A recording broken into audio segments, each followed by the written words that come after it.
Hi, everybody.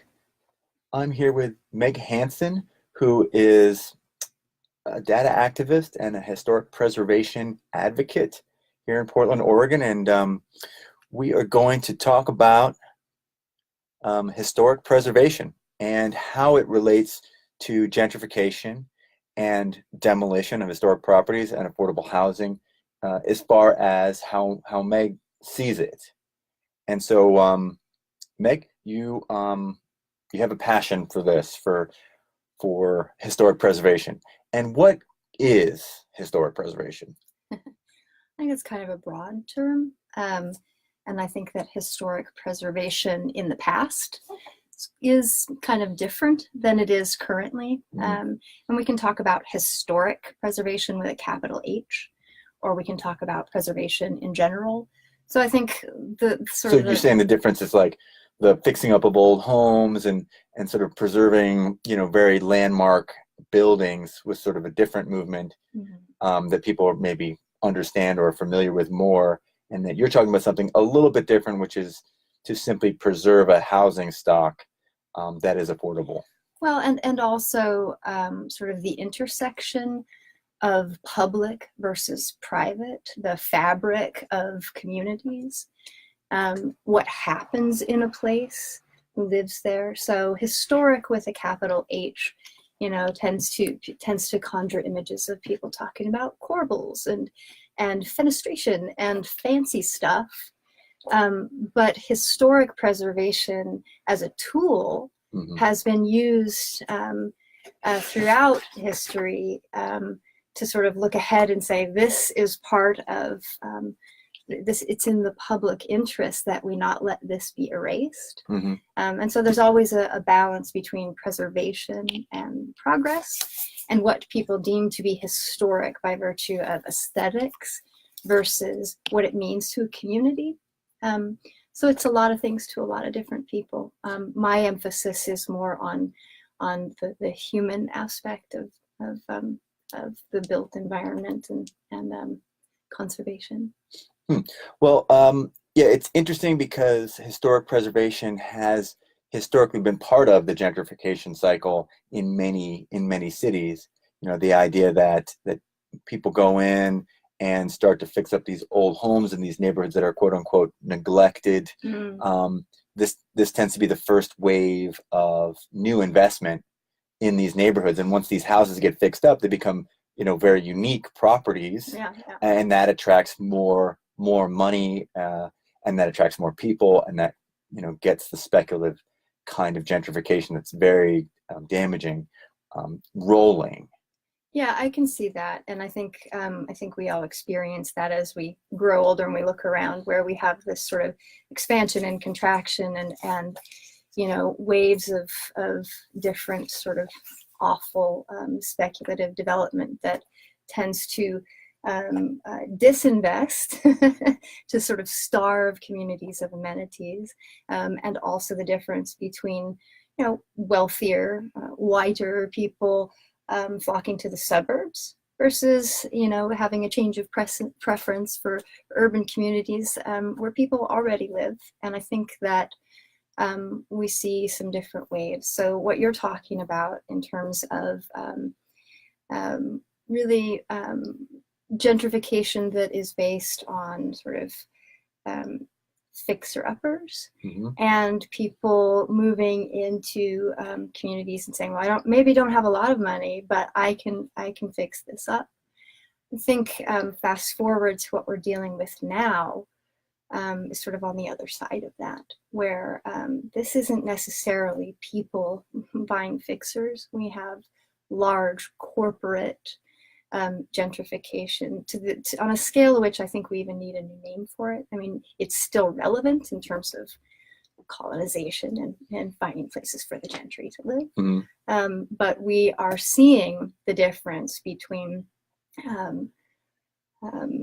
people moving in, fixing things up, and things popping up versus large corporate global real estate speculation taking out a giant eraser.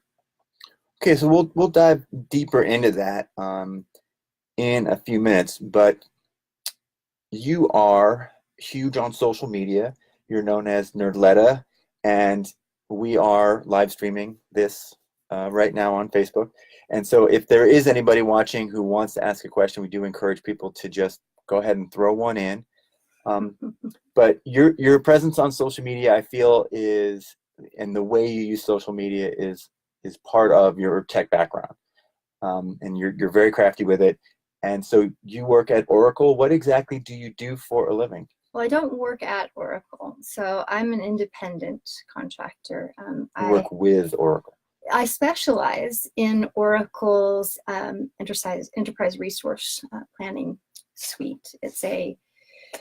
To call it large, massive is sort of an understatement. Explain it to us like we're your grandma. What is it? Well, my grandma says she works with computers. Right. Bless her heart.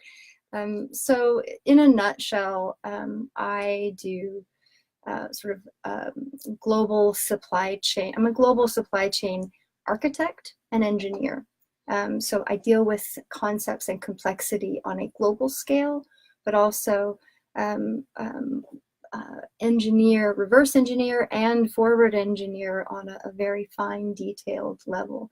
And with these sorts of interactions, it's an exercise in complexity, a lot of due diligence, and a lot of patience.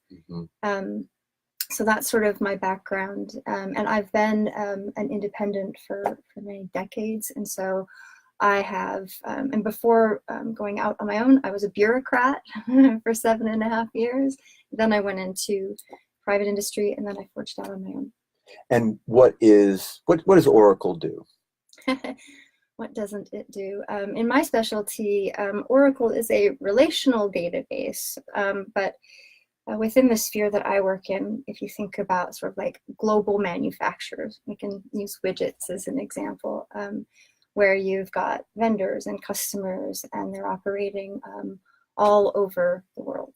And it's large and it's complex. And as complexity grows, we need to have more complex and detailed, but eloquent and efficient real-time ways to synchronize and keep systems speaking to each other, if you will. So it's sort of it's a company that manages logistics, the software, servers. It's a large software suite, right? And there's a lot of other sort of appendages and standalone things. But what I deal with is the enterprise resource planning. And it's something that a lot of consumers don't, if you're not in the industry, it's not something that people are necessarily, they may be familiar with Oracle, but it's large, it's complex, it's a database that allows manufacturers to operate globally, and it has all of these different modules, if you will. So everything that makes up an enterprise.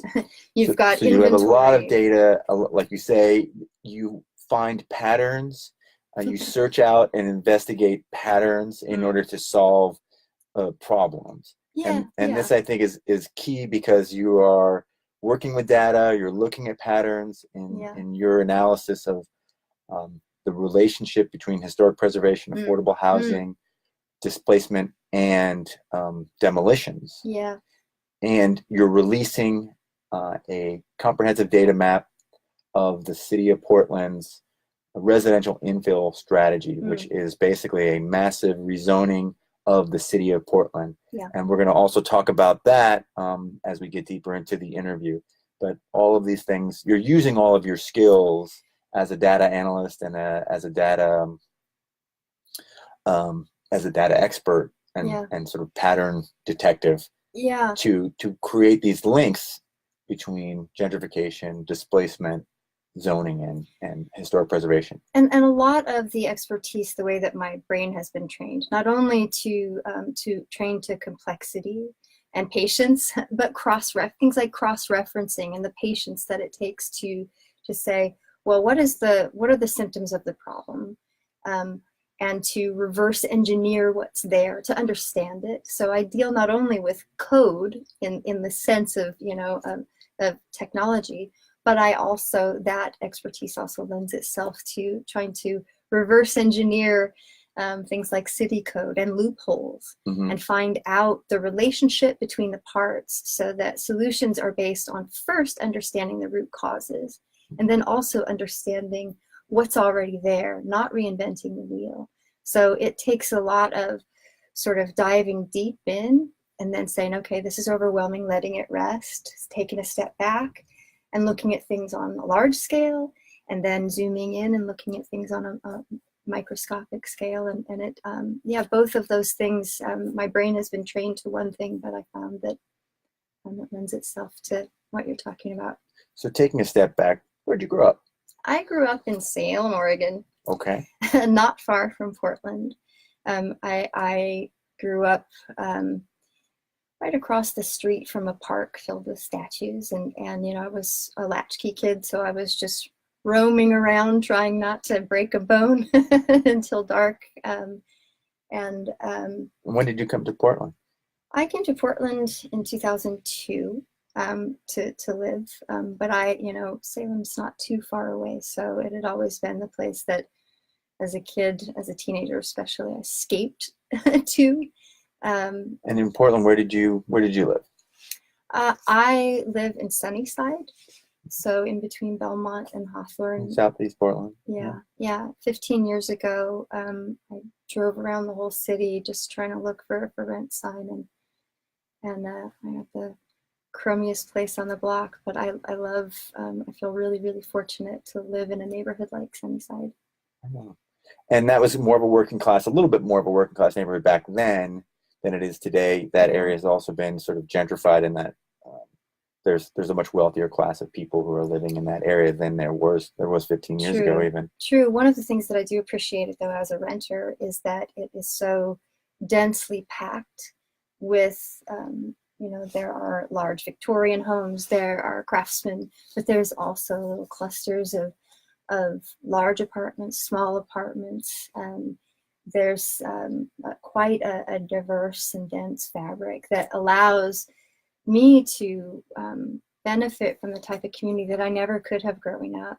Are you a renter or a homeowner? I'm a renter. Okay, so renter, that's great. So we like to hear what people's background is, whether they're owner or renter, just to get a sense of what their perspective, their life perspective is brought into their conversation as well. Yeah. As a renter, I always live with the sort of Damocles hanging over my head in terms of security and what comes next and how far out into the future you can plan. And you tell me that you're deliberately a renter, like you've made that choice. Well, I made that choice not to be in debt. I don't believe in credit personally, and so I have never had a credit card, you know, my life would look a lot different if I had credit. Mm-hmm. But I also, I do different things with the money that I do have when I do have it. I don't work all of the time. What I do is, you know, steals my life. And so in between projects, very attached to money as survival, and especially growing up poor. So yeah, I wouldn't say that I'm a renter by choice, but for me it's by necessity, just because I also don't understand money and investment. So I figure I'm much better off just kind of going with what I know. So how did you get involved with zoning codes and historic preservation? You told me that, you know, around 2014, 15, you began to get involved with your neighborhood association at the level of zoning, and you began to see a pattern. All right, pause. Oh, we're going to take a little pause here for a second.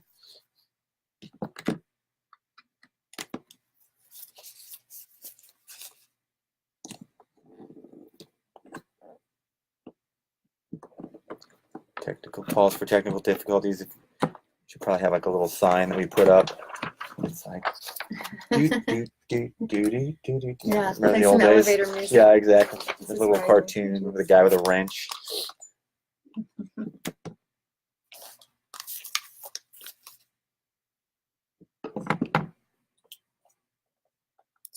I'm getting a weird feedback, and I'm not being able to identify where it's coming from. It's not the.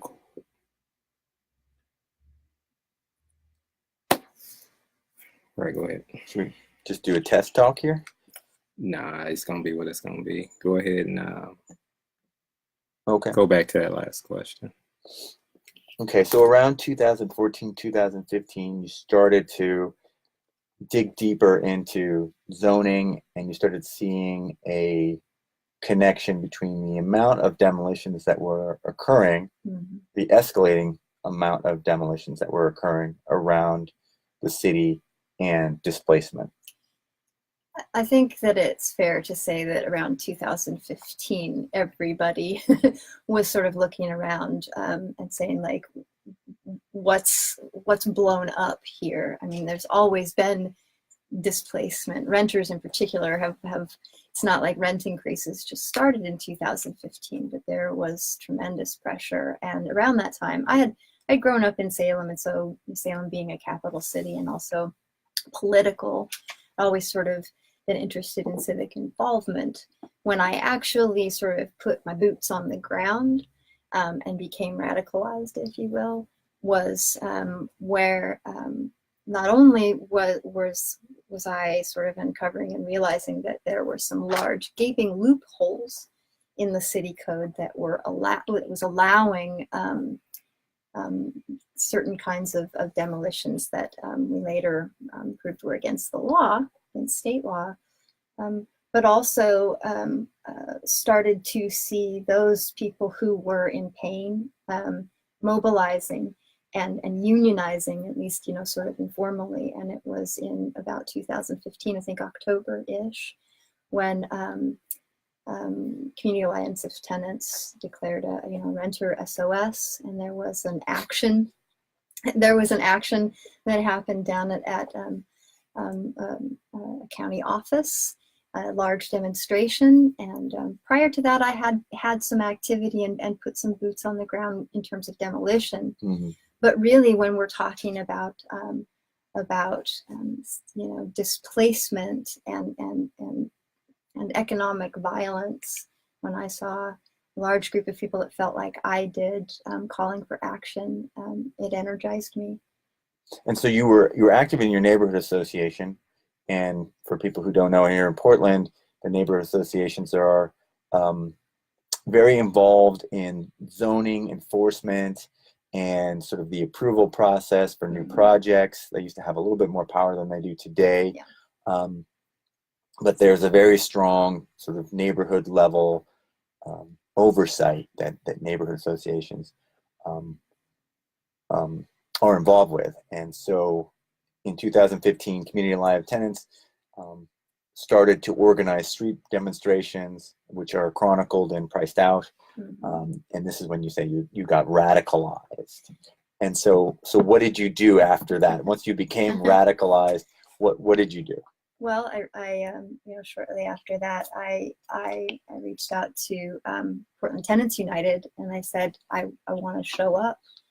I want to put my energy there. And I also started doing more of my own, sort of ratcheting up the volume of my own involvement, doing more, not just to educate myself, but to try to educate other people by doing more research and putting together, sort of saying, how can I use the way that I've trained my brain?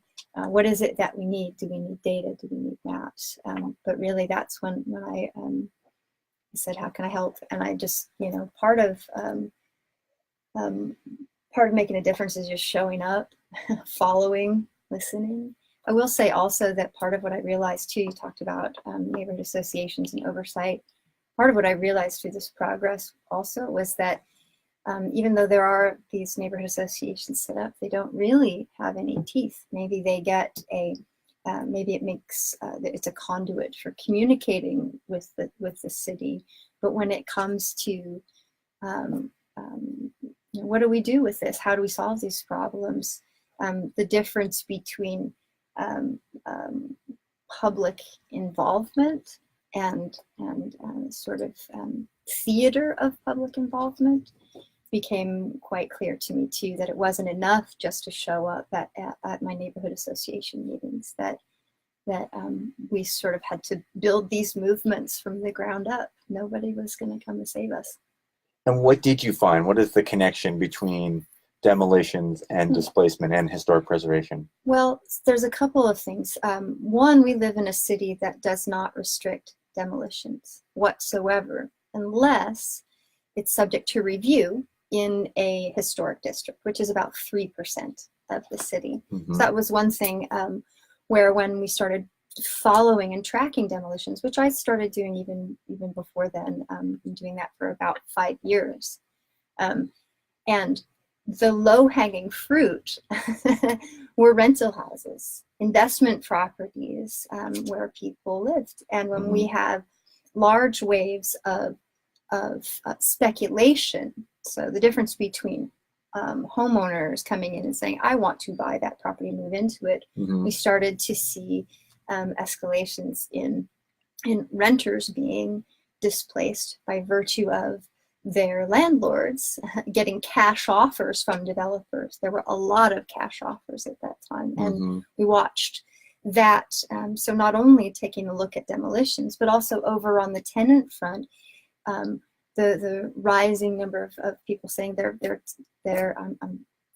been evicted, and they've sold the house and they're demolishing it. So displacement and demolition go hand in hand, particularly when we don't subject demolitions to review whatsoever, and a developer or corporate development can come in and demolish sound, habitable housing without having any responsibility to put back in terms of affordability and livability, more than they take away.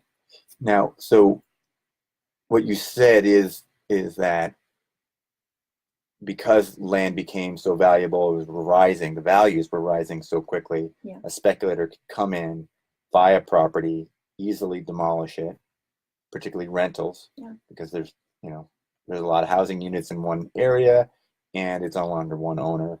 So they would come in, and because there were no meaningful restrictions on the process of demolition, they saw that as an opportunity and quickly demolished.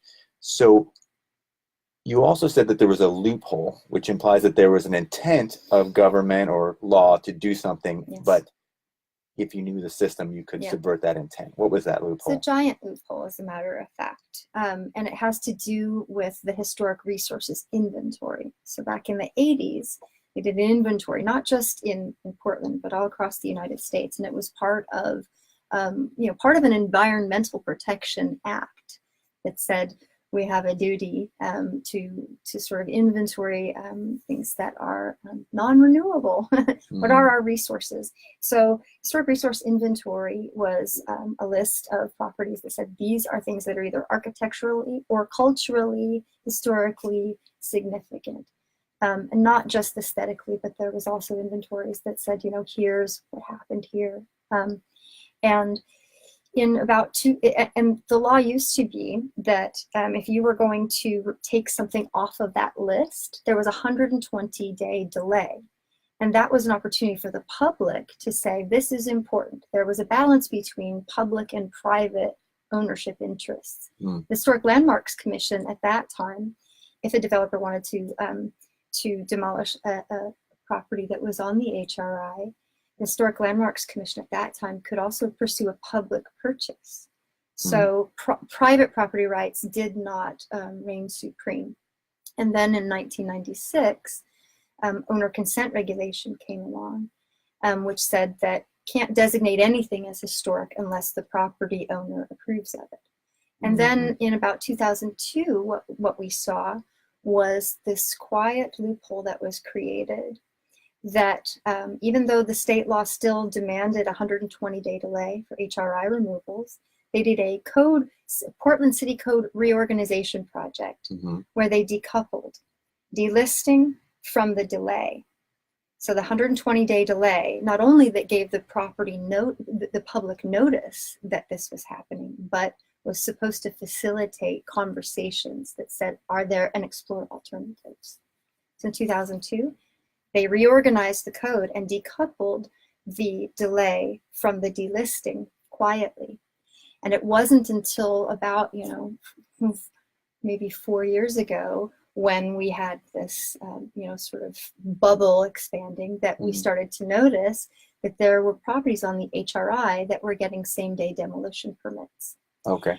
And then when we investigated, not only did I go in and say, well, here's the loophole, here's This why. decoupling of. Right. But then traced back and went into the archives to say, what did the code look like in 1996? What did it look like in 2000? What did it look like in 2002? And that's where we saw this intentional break.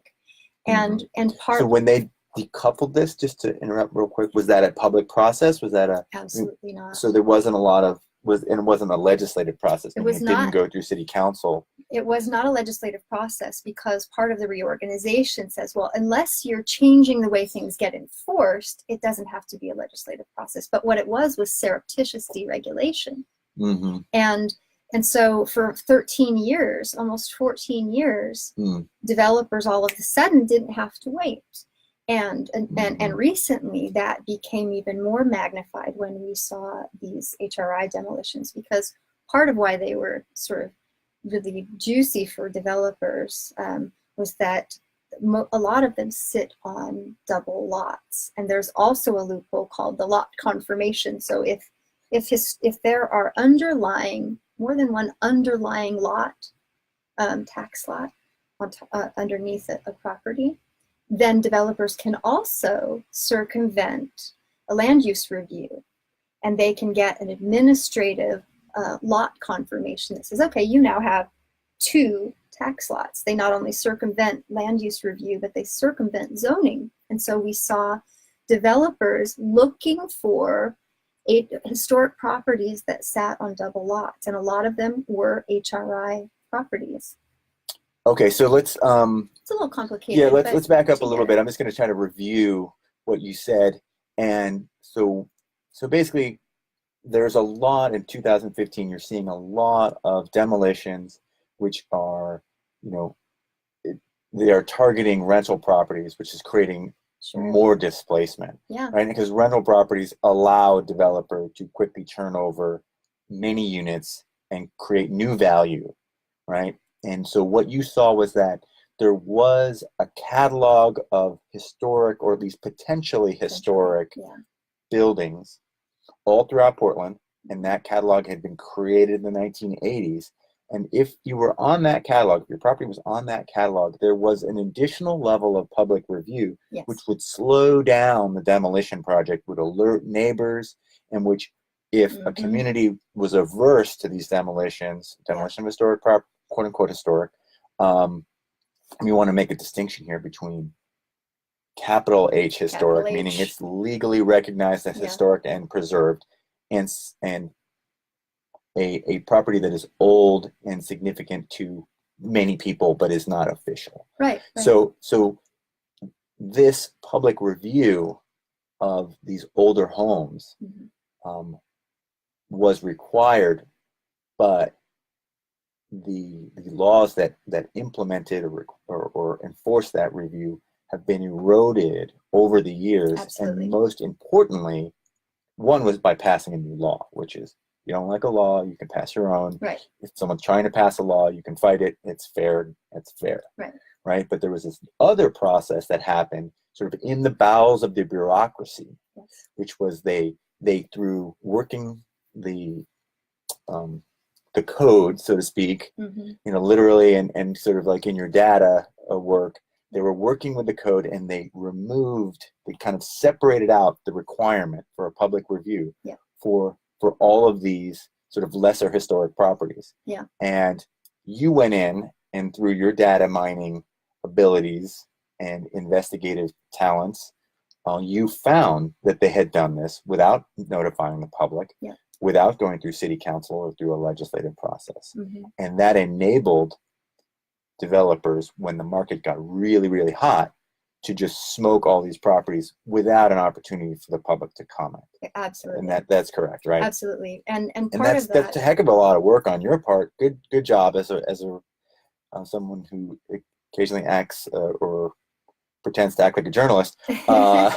I know that's a lot of work, and It was a headache. Yeah, It was a that's headache. Restore Oregon sort of brought that situation to public awareness. What I did also on the heels of that was I went in and I did a 5-year study. I went back and I said, okay, show me all of the properties that have been delisted.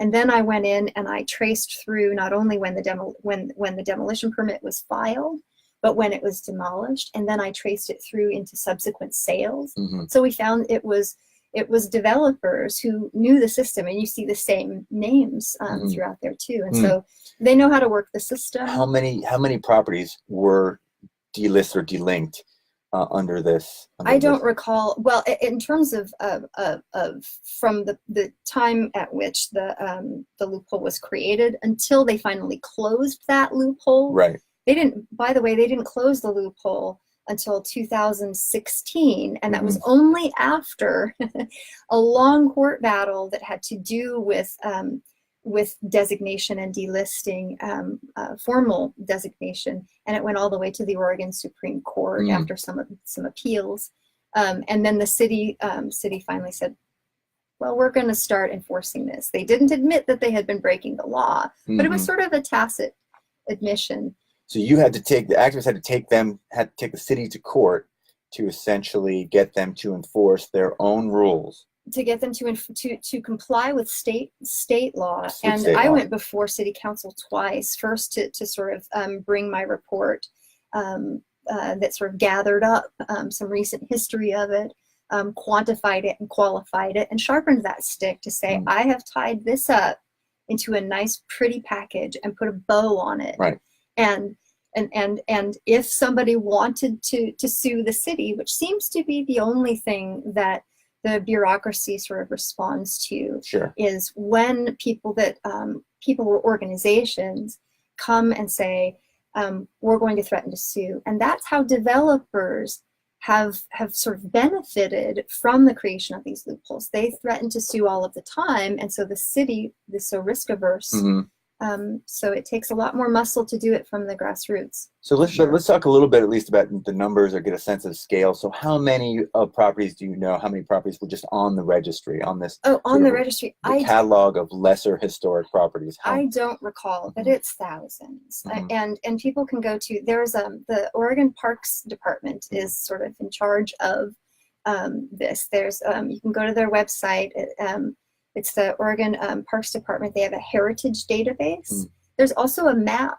And part of what I'm doing in my mapping project that we'll talk about later too is to map the historic, I'm not doing the mapping, but to provide that as a layer of all of the properties just in Portland that are on the HRI. There's thousands. And did you have a sense of how many properties were demolished between the time that they uncoupled and recoupled this sort of list, this public notice process? Well, part of the problem, even when I was doing my study, is that delisting was an administrative process up until then. So it wasn't, all we could do is say this was on the database, but there was no public notification. So there wasn't a database that said this got delisted on this date or this date. So I got a photocopy of a photocopied extract from a spreadsheet that only went back so far. So I wasn't able to actually get my arms around everything that had been that's why I only went back 5 years. What we found, and I don't have those numbers off the top of my head. I tend to sort of to archive some of those things when I'm done with it. But in terms of the larger question, how many HRR properties are out there? When you look at the map, you can see, especially in working class, in these working class neighborhoods, especially close in along, what used to be streetcar lines, they're everywhere and they're disappearing.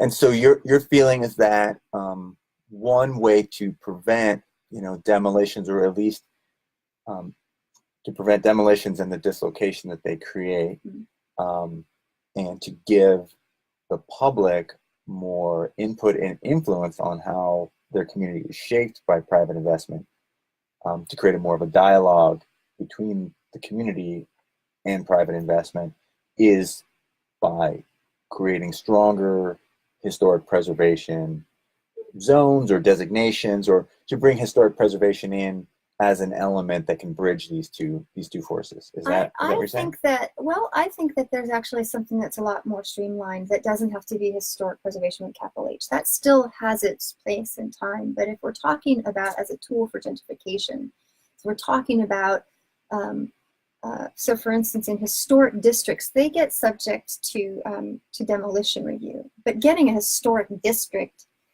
because of what I mentioned earlier, owner consent, there are no regulatory tools in between federal designation as a historic district or a historic landmark that even subject anything to a basic demolition review that says you cannot from the outside classify someone's home as historic if they don't want to. Exactly. Can you do it at the federal level?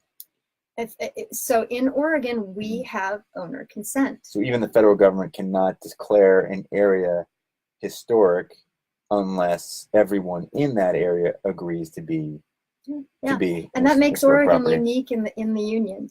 And that's why when you travel around the United States to other historic cities, the fabric looks a lot different because there is a balance. Like a Charleston or Boston or places with a lot of historic districts. There's a balance between preservation and progress, and between public and private interest. Now we see historic districts in Portland all the time. We see the little sign caps.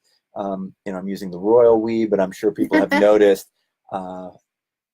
people rebrand themselves as historic Mississippi, historic Irvington. Right. What is that? What is that? Is that not a historic district? Is that not preserved? Sure. I mean, so one of the historic districts in Portland that I adore is the Alphabet District. And this is I think a good example of historic districts that have a lot of diversity kind of built in. And yes, and Irvington is a bit of a different look and feel. But mind you, those historic districts. Those are our lights coming on and off. If you've noticed, we did not sell out and let the man install lights that always stay on. Okay, we're not. You wired that yourself. Yeah, that's right. We're a podcast of the people. Okay. But some historic districts were formed without all of the vitriol that is happening now, because they weren't necessarily about trying to form historic districts in the midst of a speculative real estate gold rush and in the midst of an affordable housing crisis. And so those areas are protected, though? Yeah, Irvington is a historic district. Is that a federal historic district? Yes, a national historic district. And part of what that does, the only thing that means is that if a developer wants to demolish something aside from, certain things that have to do with, certain aesthetics, but really in terms of this conversation, what that means is that if a developer wants to demolish, it's subject to review. It doesn't mean that it's protected. It really doesn't. What it means is that it's subject to a review, and a case has to be made, and the public gets to know about it, and the public gets to talk about it. Everywhere else in the city, so in Portland, historic districts are 3%. But everywhere else, 3% of the city is within a historic district, federal historic, national historic district. But if we're talking sort of not just in terms of Portland, but if we're talking about preservation as a tool to sort of mitigate displacement and gentrification, at the very least, one of those things that historic districts get that the rest of the city doesn't is this common sense review that says, well, is it sound and is it habitable? Well, if you want to tear something down that's sound and habitable, how does the community benefit from that? Especially since we live on a small planet, especially since climate change is a real thing. Rather than it just sort of the growth coalition being able to destroy and build again and destroy. This planned obsolescence now applies to the places where people live. So So what do you see the streamlined role of historic preservation in the fight for affordable housing? I see some very practical, and again, if we can talk about historic with a capital H, or we can just talk about preservation Mm-hmm. in the same way that we talk about recycling, Mm-hmm. in the same way that we talk about fixing stuff that's broke. Mm-hmm. And most things are not so broken that they can't be fixed, and we sort of have a responsibility, I think, environmentally and socially. And so we can take some of those tools from historic preservation. So with a large H, one of the things that historic preservation, historic designation can do is combine a historic tax credit with a low-income housing tax credit Mm-hmm. to raise funds to create deeply, deeply affordable housing. So we see there are a lot of places in Portland and elsewhere around the country where this has happened. So for instance, in San Francisco, there's a YMCA in the Tenderloin Mm-hmm. that the YMCA said we can't afford to do the seismic retrofits. Mm-hmm. And that was on the National Registry, which meant that they could take historic tax credits and low-income housing tax credits and combine a bunch of other financing Mm-hmm. to provide, I don't remember how many units in there, but it's not only is it in the heart of the city, it's dignified, it's solid, it's beautiful, and it's large, and it already exists. The cost of new construction is prohibitively expensive. So that's one way So that to incentivize preservation financially through tax credits, and I'm assuming an overlay, basically you would say this area is, or this building is eligible for tax credits because it's an older established building. Yeah, and so you can, I mean, they've done that in Portland with the Fritz Erickson apartments and a bunch of others that some people aren't even aware of. And so historic preservation, in terms of providing deeply subsidized low-income housing, that's a fast track. That already exists. You don't have to break new ground. You don't have to, you can adapt and reuse what's already there. And we're not talking about encasing anything in amber also. We're talking about the sort of balance. So that's one example of how. And what taxes would you get credit on? Property taxes? So a historic tax credit allows you to, my understanding is that the historic tax credit sort of allows through bonding, I believe, up front. I'm not, like I said, I don't necessarily understand all of the intricacies of how that mechanism works, but I do know that it's extremely powerful, and I've seen the results from that. There are also property tax, sort of relief, but my understanding is that those two combined, historic tax credit, low-income housing tax credit, as well as I'm sure other grants, provide a powerhouse of funding to not only create the subsidies, but also to renovate, to retrofit. So that's an example of historic preservation with a capital H, and where that intersects with affordable housing. Where just preservation, where I think we can have some common sense tools that don't call for this sort of discretionary review that says, well, is this historic or is it not? What does historic mean? I was talking about that demolition review. So just demolition review, it says if you're going to demolish sound and habitable housing, then it must meet strict exception criteria tethered to affordability and needed housing. Needed housing is a lot different than demand. Demand, capital investment creates its own demand, but what people actually need and at what income levels is a completely different story. So a demolition review, and there are examples of this sort of threshold elsewhere. San Francisco has a soundness threshold. This can be a streamlined process that says, before a developer is going to take something away, particularly since inexpensive rental housing is the low-hanging fruit of speculative development, what are they putting back in? Right now, we also see developers hoarding vacant land because they can demolish anything at will. So they demolish, and then that cuts their costs in half while they sit on it, and then they flip it. And it doesn't cost much to tear down a house. And we only subject, here in Portland, we only subject homes that are single-family homes and duplexes that were built before 1916 to deconstruction. Everything else goes in the landfill And I don't think that we can afford to continue to do that. And there's been movements to impose demolition taxes and to create a review delay for demolitions as well. The demolition tax was killed by the Home Builders Association. That's an interesting story. It's 2015. 2015, at the same time as we've got renters in distress. Go figure. The Home Builders Association killed the demolition tax, and they bragged about it and won a national award for it. They bragged about engineering testimony and seizing the progressive agenda and attacking from the left. And we still see that today. We see this rebranding. They call it affordability, but unless it's mandated affordability, it's profitability. And the award and the narrative on how they deployed the strategy to the home builders is on our Facebook page. If you ever cared to read it, it's a very interesting, very upfront. It's a rare glimpse. Yeah, very rare glimpse into the playbook of the profiteer. Exactly, and you may believe their arguments. You may think they're insincere, but they certainly don't make any bones about what their tactics were and how they see things, how they see the world. And they didn't stop doing that. That was a new and this isn't just special to Portland.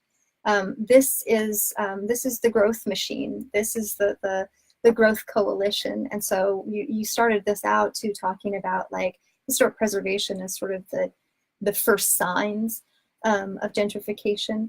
And now we're on the other side of that.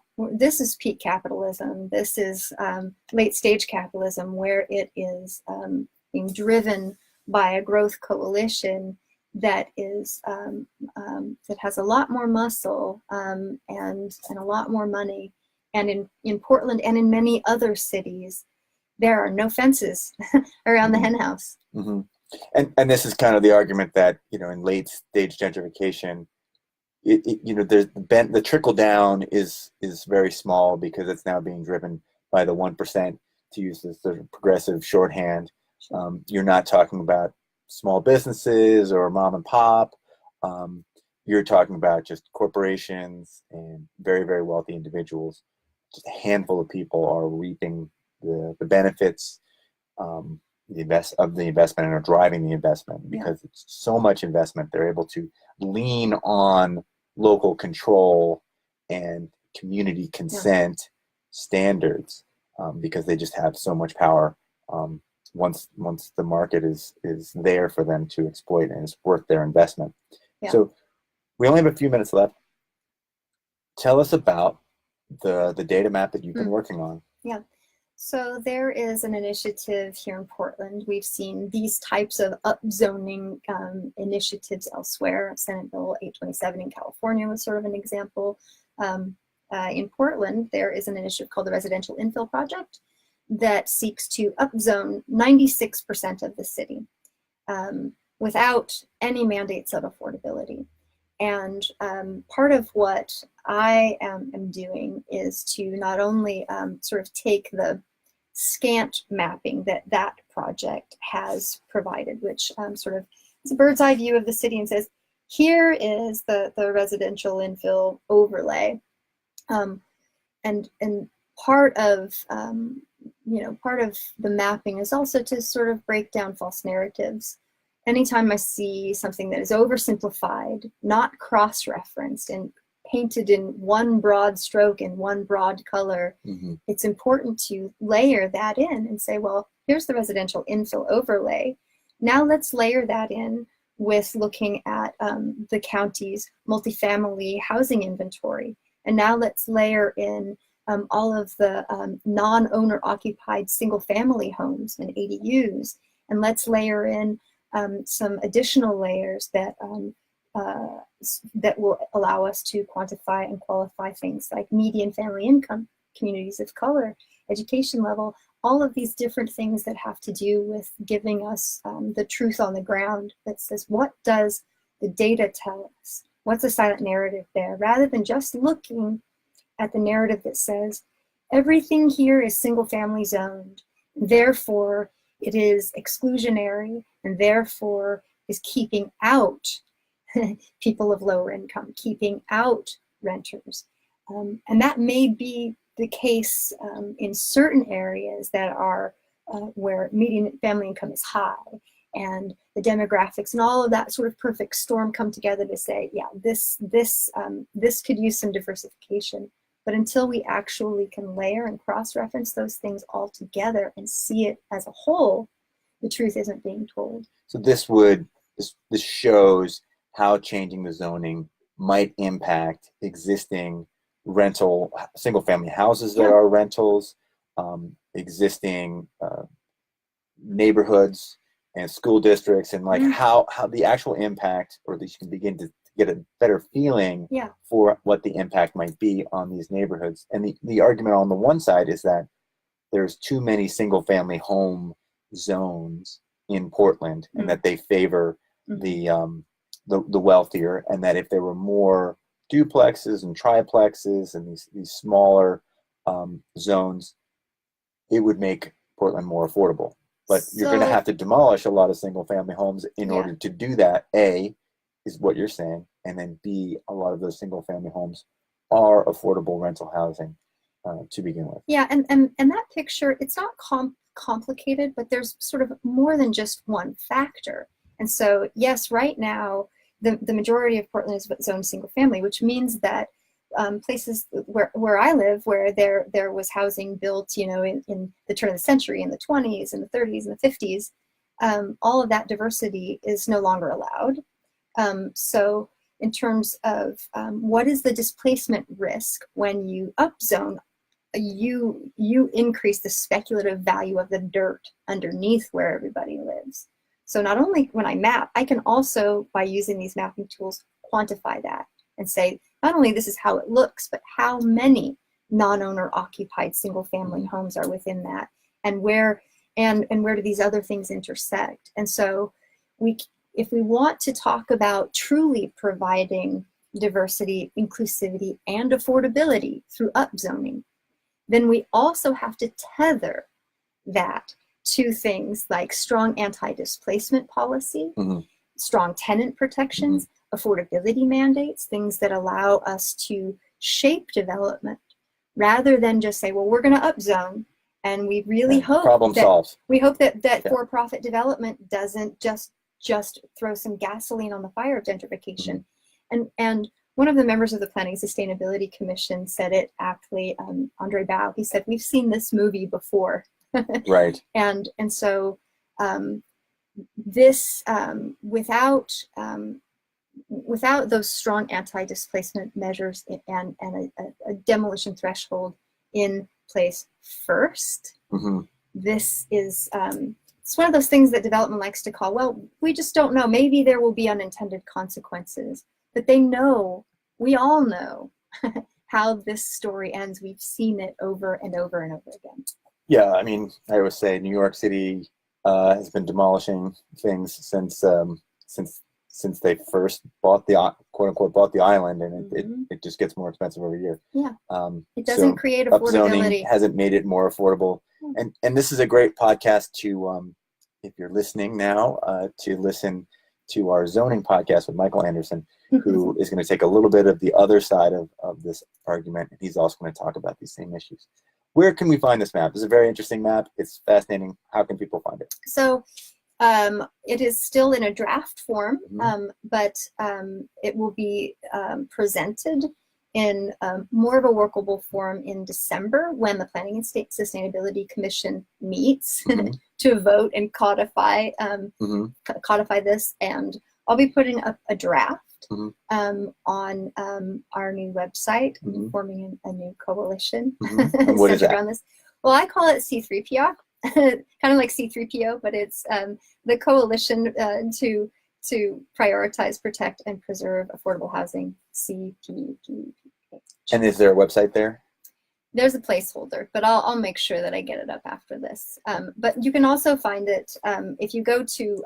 I'll post it publicly on my Facebook page, so that people that are watching your live stream can go there and see a little walkthrough. We've already gotten some.